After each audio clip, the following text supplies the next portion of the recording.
तो ये बात है उत्तर प्रदेश के कौशाम्बी जिले की, जहाँ 40-45 साल का एक आदमी रहता था जिसका नाम था किशोरी लाल। और इसकी एक किराने की दुकान थी और उसकी दुकान काफ़ी बड़ी और नामी दुकान थी। आप ये समझ लो कि उसके यहाँ कस्टमरों की इतनी भीड़ लगती थी कि उसे हैंडल कर पाना बहुत ही मुश्किल होता था। इसलिए उसने 6-7 लड़कों को काम पर रखा था और किशोरी लाल का बस एक ही लड़का था जिसका नाम विनायक था। किशोरी लाल की बीवी कई साल पहले ही गुजर चुकी थी जब विनायक 5 साल का था। इसलिए किशोरी लाल अपने बेटे के साथ ही रहता था और अब विनायक कॉलेज में था, लेकिन अच्छी परवरिश ना पाकर उसकी संगति बहुत खराब हो गई थी, क्योंकि किशोरी लाल को तो अपने दुकान से ही फुर्सत नहीं मिलती थी। इसलिए विनायक काफ़ी गुस्सैल, जिद्दी और आवारा किस्म का लड़का बन गया था। उसके पिता उसे हमेशा दुकान संभालने के लिए कहते थे, क्योंकि अब वो ये चाहते थे कि विनायक अब अपनी जिम्मेदारियों को समझे, क्योंकि अब उनकी भी उम्र होने लगी थी। लेकिन विनायक का दुकान में बैठने का बिल्कुल भी मन नहीं करता था, और जब भी वो दुकान में बैठता तो वो दुकान से बहुत सारे पैसे निकाल लेता था। और शुरुआत में ये बात उसके पिता को भी नहीं पता थी। अब विनायक इन सभी पैसों को जुआ, सट्टा या फिर ऑनलाइन अर्निंग वाले प्लेटफॉर्म पर वेस्ट करता था। उसके जितने भी दोस्त यार थे सभी एक से बढ़कर एक लफंगे और आवारा थे। वो जानते थे कि विनायक को कैसे बेवकूफ़ बनाकर इसका पैसा हम खर्च करवा सकते हैं, इसलिए वो हमेशा उसके साथ रहते थे। वहीं दूसरी तरफ विनायक की एक गर्लफ्रेंड थी जिसका नाम उर्वशी था। दिखने में वो तो बहुत खूबसूरत थी, लेकिन वो भी बहुत ही लालची किस्म की लड़की थी। वो विनायक के साथ इसलिए रहती थी क्योंकि विनायक उसे हर रोज कई हजार रुपए की शॉपिंग करवाता था, जिसके चलते वो विनायक के साथ रहती थी। विनायक को तो यही लगता था कि उर्वशी उससे प्यार करती है। इसी तरह विनायक का दिन गुजरता रहा। फिर एक दिन उसके दोस्तों ने कहा, भाई तू ऑनलाइन ट्रेडिंग करके भी बहुत सारे पैसे कमा सकता है, तुझे बस उसमें कुछ पैसे डिपॉजिट करना होगा। विनायक एक ऐसा लड़का था जो बिना मेहनत किए बहुत सारे पैसे कमाने का ख्वाब देखता था। उसने अपने दोस्तों की बात मान ली और उसने धीरे धीरे ट्रेडिंग ऐप पर पैसे इन्वेस्ट करना शुरू कर दिया। अब एक बात मैं आपको ये कहना चाहता हूँ कि देखिए, ट्रेडिंग कोई बुरी चीज़ नहीं है, लेकिन जब तक हमें उसका पूरा नॉलेज ना हो तब तक हमें इस तरह की चीज़ों में कभी भी अपना पैसा इन्वेस्ट नहीं करना चाहिए, नहीं तो सिर्फ आपका घाटा ही होगा। और यही बात विनायक पर भी लागू होती थी। उसे भी ट्रेडिंग के बारे में कुछ भी नहीं पता था, लेकिन वो अपने दोस्तों के कहने पर ऑनलाइन ट्रेडिंग में पैसे इन्वेस्ट करने लगा। कभी कदार 2 से 2000 का प्रॉफिट भी हो जाता था, लेकिन धीरे धीरे उसके मन में लालच बढ़ने लगा और उसने सोचा, क्यों ना मैं ज़्यादा पैसे इन्वेस्ट करके बहुत ज़्यादा प्रॉफिट कमा सकता हूँ। तो उसने 10 लाख रुपए लगाए, लेकिन उसका सारा पैसा लॉस में चला गया। वो इस चीज़ से इतना परेशान हो गया कि उसे कुछ समझ में ही नहीं आया। फिर उसने अपने दोस्तों से कुछ पैसे उधार मांगे, तो उसके दोस्तों ने साफ इनकार कर दिया और कहा, भाई हमारे पास तो पैसे नहीं हैं। ये सुनकर विनायक को गुस्सा आ गया और उसने कहा, अबे सालों, इतने सालों से मैंने तुम्हारे पीछे बहुत सारे पैसे खर्च किए और आज जब मुझे पैसों की ज़रूरत है तो तुम लोग मना कर रहे हो। ऐसे ही विनायक और उसके दोस्तों में बहस होने लगी और बहस करते करते कब वो लड़ाई में तब्दील हो गया ये पता ही नहीं चला। विनायक को उसके दोस्तों ने उसे बहुत मारा और तब उसे एहसास हुआ कि उसके जितने भी दोस्त थे वो केवल पैसों के लिए ही उसके साथ रहते थे। उसको बहुत चोटें आई थी और जब ये बात उसके पिता को पता चली तो उसने तुरंत अस्पताल में एडमिट करवाया। अस्पताल में विनायक को देखने के लिए उसकी गर्लफ्रेंड भी आई हुई थी। उसकी गर्लफ्रेंड ने जब उससे पूछा कि ये सब कैसे हुआ, तब विनायक ने उसे सारी बात बताई। और जब उसने कहा कि अब मेरे पास एक भी रुपए नहीं है, मैं पूरे पैसे ट्रेडिंग में हार गया, तो उसकी बातें सुनकर उर्वशी का मुंह तो ऐसे बन गया जैसे कि अब उसे उस पर घिन आने लगी। लेकिन चेहरे पर झूठी मुस्कान लेकर उसने विनायक से कहा, तुम चिंता मत करो, तुम जल्द ही सही हो जाओगे। और सब कुछ ठीक हो जाएगा। इतना कहकर वो वहां से चली गई। जब कुछ दिनों के बाद विनायक थोड़ा ठीक हुआ तो उसने अपनी गर्लफ्रेंड को कॉल किया, लेकिन अब उसकी गर्लफ्रेंड उसका फ़ोन नहीं उठा रही थी। ये देखकर विनायक बहुत परेशान हो गया। उर्वशी जब कॉलेज जाती तब भी वो विनायक से बात नहीं करती थी। उर्वशी अपने कार से उतरती, कॉलेज जाती और कॉलेज से बाहर आने के तुरंत बाद वो अपने कार में बैठकर घर चली जाती थी। अब ये चीज़ विनायक को बहुत परेशान करने लगी थी। जब उसने बार बार उसे कॉल लगाया तो उर्वशी ने उसे ब्लॉक कर दिया। विनायक रात भर नहीं सो पाया और उसे समझ नहीं आया कि आखिर उर्वशी को हो क्या गया है। फिर अगले दिन जब वो कॉलेज में गया और जब उसने उर्वशी को देखा तो उसका हाथ पकड़कर उसने गुस्से में कहा, आखिर तुम्हें हो क्या गया है? तुम मुझे इग्नोर क्यों कर रही हो यार? तब उर्वशी ने कुछ ऐसा कहा जिसे सुनकर विनायक को ऐसा लगा जैसे उसके पैरों तले जमीन ही फट गई हो। उर्वशी ने कहा, अब तुम पूरी तरह से फकीर हो चुके हो और मैं ऐसे फकीर और कंगाल इंसान की गर्लफ्रेंड नहीं बनना चाहती। साथ ही उसने कहा, अगर आज के बाद तुमने मेरा रास्ता रोका तो मैं तुम्हारी कंप्लेंट पुलिस स्टेशन में लिखवा दूंगी। ये कहकर वो अपने पैर पटकते हुए कॉलेज चली गई। ये सुनकर विनायक पूरी तरह से टूट चुका था। ना तो अब उसके दोस्त उसके साथ थे और ना ही उसकी गर्लफ्रेंड। विनायक बहुत दिनों तक डिप्रेशन में था। पैसे तो उसके पास थे नहीं, तो अब उसे समझ नहीं आया कि अब वो करे तो करे क्या। फिर बस एक ही रास्ता बचा कि अब उसे वापस से अपने पिता की दुकान पर बैठना होगा। फिर एक दिन खुद ही विनायक अपने पिता को गले से उठाकर बोलता है, पापा अब से मैं ये दुकान संभालूंगा। ये सुनकर उसके पिता खुश हो जाते हैं कि चलो मेरा बेटा अब अपनी जिम्मेदारियों को समझेगा। लेकिन शायद ये उसके पिता की ज़्यादा दिनों की खुशी नहीं थी, क्योंकि दोस्तों ये सच्चाई है जिसको अगर एक बार जुआ, सट्टा और ऑनलाइन गेमिंग से पैसे कमाना, ऑनलाइन ट्रेडिंग करना या फिर ऐसे ही बहुत सारे सोर्सेज हैं जिसमें बिना मेहनत किए हम लाखों रुपए कमाने का सपना देखते हैं, हमें उसकी आदत लग जाती है। विनायक तो इसलिए बैठा था क्योंकि अब उसके पास पैसे तो थे नहीं, इसलिए वो अपने पिता को धोखा दे रहा था एक तरीके से। धीरे धीरे दिन गुजरते गए और विनायक थोड़े थोड़े पैसे लगाकर ट्रेडिंग करता था, लेकिन हर बार उसको उसमें घाटा हो जाता। फिर इसी तरह एक दिन दोपहर को जब वो दुकान में अकेला बैठा था, तभी एक आदमी उसके दुकान पर खाना मांगने के लिए आया। वो आदमी दिखने में बड़ा ही अजीब था। पूरा शरीर एकदम गंदा और उसने पूरे काले कपड़े पहन रखे थे। दाढ़ी एकदम लंबी, बाल एकदम बड़े बड़े और बिल्कुल गंदे थे।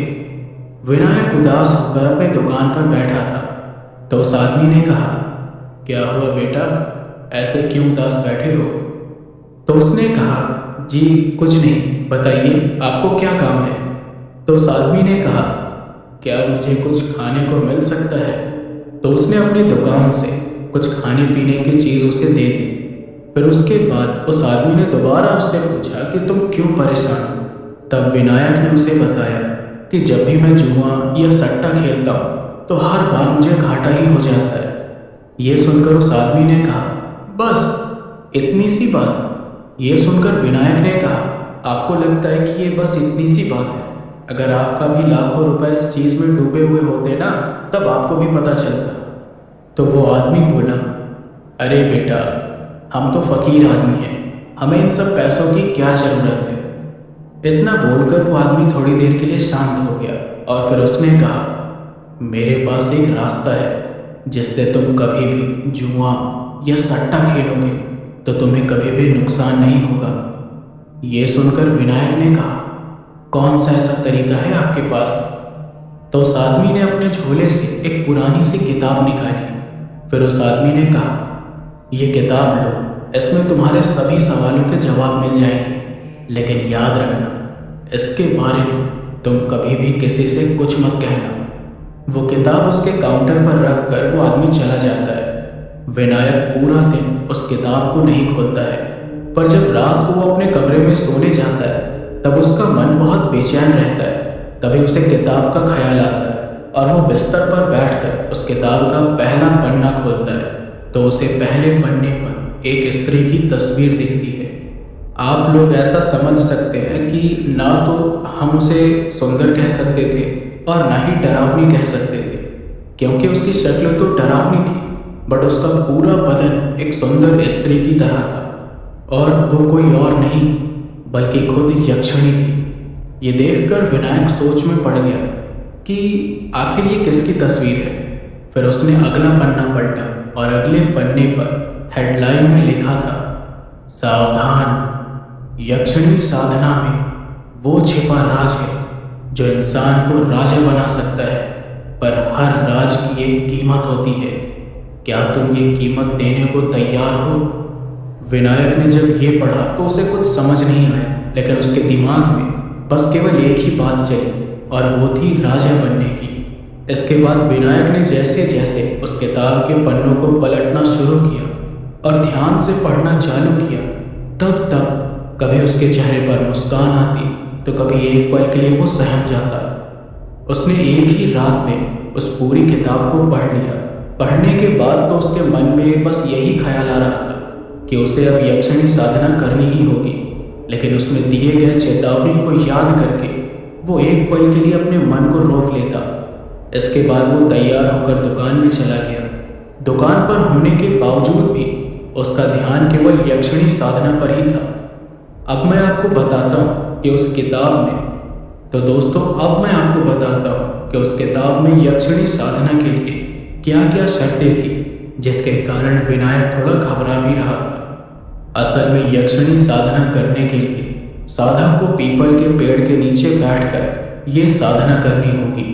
साथ ही उसे ये साधना पूर्णिमा के शुक्रवार को पश्चिम दिशा में बैठकर शुरू करनी होगी। इसके साथ ही ये साधना रात को 11 बजे से शुरू करना है और 11,000 बार मंत्र का जाप करना है, और ये साधना 11 दिनों की होगी। इसके अलावा इस साधना के बारे में किसी को भी नहीं बताना है, और अगर साधना के दौरान कोई भी गलती हुई तो उस साधक को कोई गंभीर बीमारी हो सकती है या फिर उसकी मौत भी हो सकती है। बस इसी डर के कारण विनायक इस साधना को करने के लिए थोड़ा घबरा रहा था। इसी तरह 14-15 दिन बीत गए और इन दिनों में ऐसा कोई भी दिन नहीं था कि विनायक के मन में इस साधना को करने का विचार न आया हो। लेकिन उसने थोड़ी हिम्मत जुटाई और उसने इस साधना को करने का फैसला कर लिया। लेकिन सबसे बड़ी बात तो ये थी कि उसे पीपल के पेड़ के नीचे ये साधना करनी थी, और उसे ये साधना ऐसी जगह करनी थी कि कोई उसे देख ना पाए। तभी उसे ख्याल आया कि उसके गांव में उनका एक पुराना घर भी है जहां पर कोई नहीं रहता, और उसी के आंगन में एक बड़ा सा पीपल का पेड़ भी है। वो गांव बहुत ही छोटा और पिछड़ा था, इसलिए विनायक ने फैसला कर लिया कि अब वो उसी गांव में जाकर साधना करेगा। इसके बाद विनायक ने अपने पिता से कहा कि वो अपने दोस्तों के साथ 11-12 दिनों के लिए कहीं घूमने जा रहा है। उसके पिता ने भी सोचा कि चलो मेरा बेटा थोड़ा सा घूम लेगा तो उसका मन भी थोड़ा हल्का हो जाएगा। उसके पिता ने कहा, ठीक है बेटा, जाओ और अपना ध्यान रखना। इसके बाद विनायक ने सारी तैयारी कर ली थी। उसी दिन दोपहर को वो अपने गांव के लिए निकल गया। रात के 7:30 या 8 बजे तक वो अपने गांव में पहुंचा। जब वो गांव के रास्ते से अपने घर की ओर जा रहा था तो उसके दोनों तरफ सरपत के पौधे थे और साथ ही एक पतली सी नदी थी। आसपास से झींगुर और कीड़े मकोड़ों की आवाज़ सुनाई दे रही थी। वो चांदनी रात थी। आप यकीन मानो, शहर में रहने वाले लोगों के लिए वो किसी जन्नत से कम नहीं था, क्योंकि ऐसा माहौल देखने और महसूस करने पर हमें सुकून ही मिलता है। इसके साथ ही साथ उल्लू की भी आवाज़ उसे सुनाई दे रही थी। थोड़ी देर के बाद रात के अंधेरे में वो अपने इस मकान में चुपके से गया, ताकि गांव का कोई भी इंसान उसे देख न सके, नहीं तो बहुत सारे सवाल खड़े हो जाते। रात के वक्त जब वो गांव में गया तो चारों तरफ बिल्कुल सन्नाटा था। आसपास कुछ कुत्ते इधर उधर भौंक रहे थे। तो वो चुपके से अपने उस घर के पीछे वाले हिस्से में गया तो उसने देखा कि उसके पीछे वाले आंगन में बहुत बड़ा सा पीपल का पेड़ था। उसे देखकर वो बहुत खुश हुआ। जिस रात वो अपने गांव पहुंचा उसी रात शुक्रवार था और उसी दिन पूर्णिमा भी थी। उस समय रात के करीबन 9 बज रहे थे। फिर उसने जल्दी जल्दी सारी तैयारियां की और पीपल के पेड़ के नीचे 11 बजे तक साधना करने के लिए बैठ गया। दोस्तों, अब साधना में कौन सी सामग्री लगने वाली थी और क्या क्या क्रियाएं होने वाली थी वो तो मैं आपको नहीं बता सकता, क्योंकि इसे गुप्त रखा गया है। क्योंकि अभी कुछ दिन पहले ही आप में से ही किसी एक सब्सक्राइबर ने मुझसे अप्सरा साधना के बारे में पूछा था, जो कि मैंने अपनी वीडियो में बताया था, और मैंने मंत्र को छोड़कर बाकी सारी विधि मैंने बताई, जिसके कारण वो सब्सक्राइबर भी उस अप्सरा साधना को करने के लिए उतावला हो रहा था। अगर आपको यकीन नहीं है तो आप स्क्रीन पर ये स्क्रीनशॉट देख सकते हैं। बस यही कारण है कि मुझे इस साधना की क्रियाएं, मंत्र और जो कुछ भी गुप्त रखने वाली चीज़ है, मैं उसको आप लोगों को नहीं बता सकता। लेकिन हाँ, उस साधना के दौरान विनायक के साथ क्या क्या अनुभव हुए वो मैं अब आपको विनायक के नज़रिए से बताऊंगा। साधना के पहले दिन तो मुझे कुछ भी महसूस नहीं हुआ। जब मुझे थोड़ा भी डर नहीं लगा तो मैंने सोचा कि ये साधना बड़ी आसान है। ऐसी तरह एक दिन और बीत गया, लेकिन तीसरे दिन जब मैंने साधना में ध्यान लगाया, तब ध्यान करते करते ही मुझे भय की अनुभूति होने लगी थी। किसी प्रकार से ध्यान संपन्न करने के बाद मैंने जाप करना प्रारंभ किया। पास में ही नदी का किनारा था, तो झींगुर की आवाज़ तो स्वाभाविक रूप से आनी ही थी। सन्नाटे को चीरती हुई वो आवाज़ दिल में भय पैदा करने के लिए काफ़ी थी।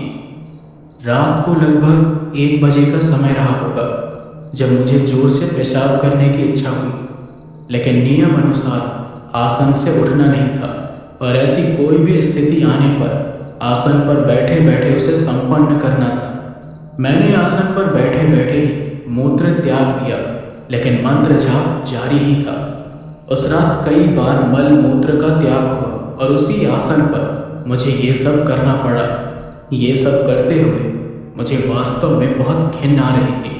अपने निर्णय पर कहीं ना कहीं मुझे पछतावा भी हो रहा था कि ये मैं क्या कर रहा हूँ, लेकिन अब कुछ भी नहीं हो सकता था। अब या तो मुझे ये साधना या अपनी जान से हाथ धोना था।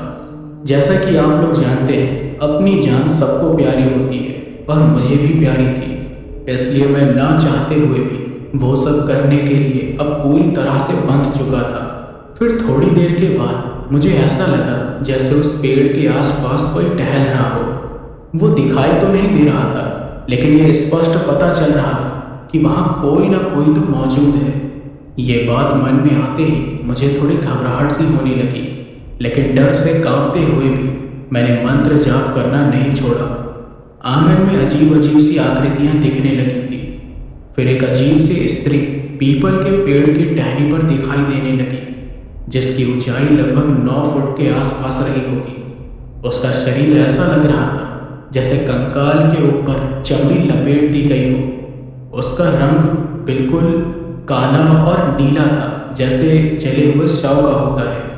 उसके हाथ पांव बांस के पतले डंडों की तरह लग रहे थे और उसका चेहरा काफी बड़ा सा था।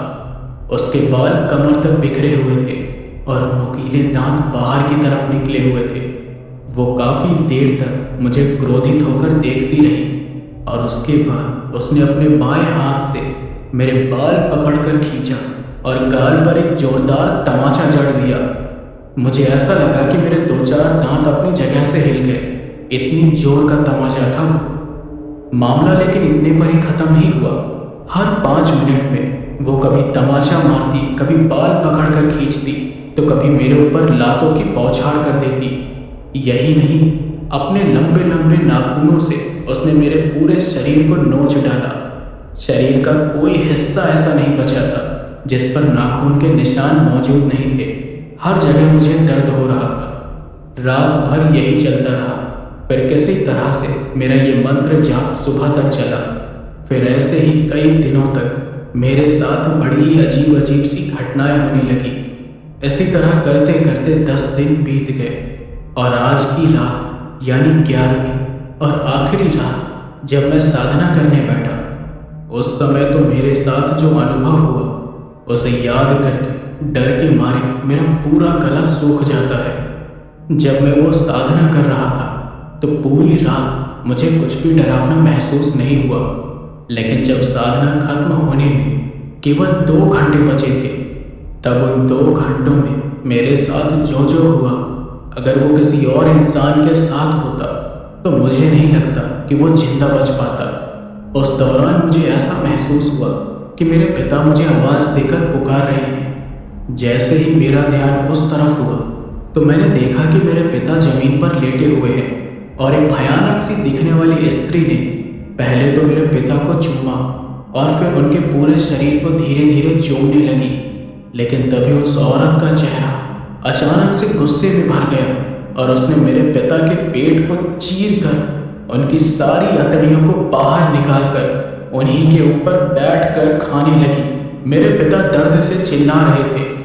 ये देख मेरे आंखों से आंसू तो निकल रहे थे, लेकिन मैंने अपना मंत्र जाप नहीं छोड़ा था। ऐसी भयानक स्थिति को देखकर मेरा मनोबल टूटने लगा था, इसलिए मैंने अपनी आंखें बंद कर ली। थोड़ी देर के बाद मुझे ऐसा लगा कि सब कुछ शांत हो गया। जब मैंने दोबारा आंखें खोली तो मेरे सामने कोई भी नहीं था। लेकिन तभी अचानक मेरे पीछे से किसी ने कान में कहा, तेरी इतनी औकात जो तू मुझे सिद्ध करेगा। इतना कहकर उस औरत ने मेरे पीठ में अपने लंबे लंबे नाखून घुसा दिए। दर्द के मारे मेरे मुंह से चीख निकलने ही वाली थी, लेकिन फिर भी मैंने किसी तरह अपने दर्द को काबू में किया। इसके बाद वो तरह तरह के दर्द मुझे देती रही।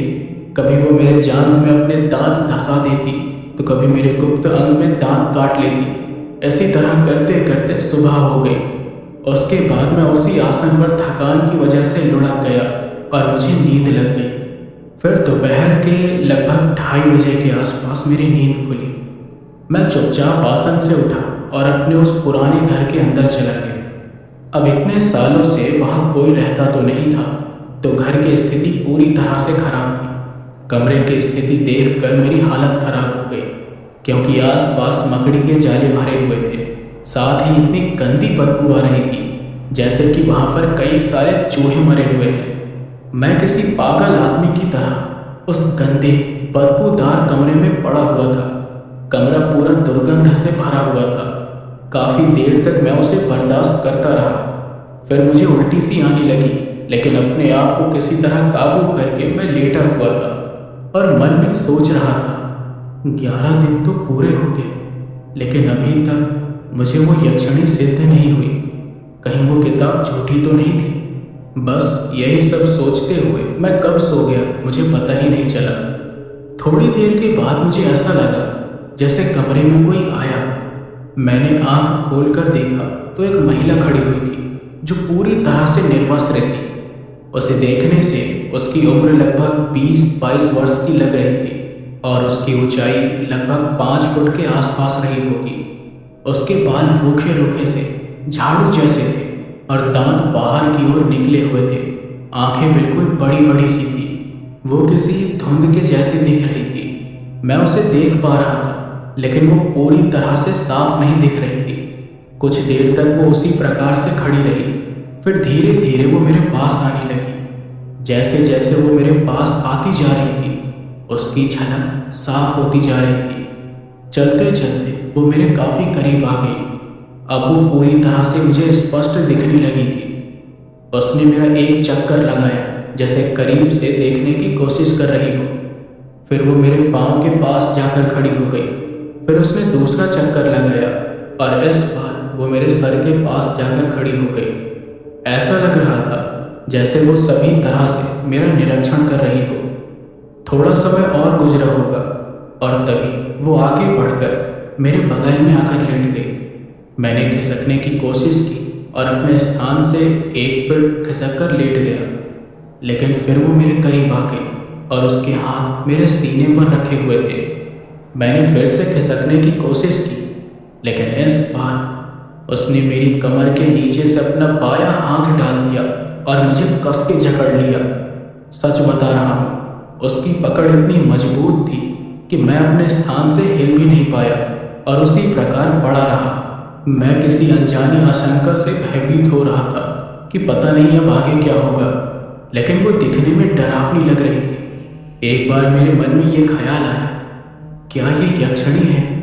मेरे मन में इतना ख्याल आया ही था कि फिर वो यक्षिणी मेरे साथ वो सब करने लगी जो अभी आप लोग सोच रहे हैं कि कब ये यक्षिणी इसके साथ वो सब करेगी। इसके बाद मैं थकान के कारण बहुत ही गहरी नींद में चला गया। फिर आधी रात के आसपास कमरे में एक सुंदर सी स्त्री प्रकट हुई। उसकी उम्र लगभग 30 वर्ष के आसपास की लग रही थी। वो पूरी तरह से निर्वस्त्र थी। उसके गले में हड्डियों की माला पड़ी हुई थी और उसका शरीर कुछ कुछ नीला सा दिख रहा था। मैं सच बता रहा हूँ, मैंने अपने जीवन में कभी भी इतने सुंदर स्त्री नहीं देखी थी। वो आकर मेरे बगल में बैठ गई और उसने मुझसे कहा, आखिरकार तुमने मुझे सिद्ध कर ही लिया। तो मैंने मन में सोचा, क्या यही यक्षिणी है? तो जो दिन में आई थी वो कौन थी? तभी उस यक्षिणी ने कहा, वो मैं ही थी। उसकी बात सुनकर मुझे ऐसा लगा जैसे कि वो मेरे मन की बातों को पढ़ रही है। तो यक्षिणी ने कहा कि तुम्हारे मन में जो भी सवाल उठेंगे वो सारी चीज़ मुझे पता चल जाएगी, लेकिन पहले तुम मुझे ये बताओ कि तुम मुझे किस रूप में सिद्ध करना चाहते हो। विनायक ने किताब में पढ़ा था कि यक्षिणी को 3 रूप में सिद्ध किया जा सकता है, माँ, बहन और प्रेमिका के रूप में। अगर हमें धन, दौलत, ऐशो आराम चाहिए तो हमें यक्षिणी को प्रेमिका के रूप में सिद्ध करना होगा।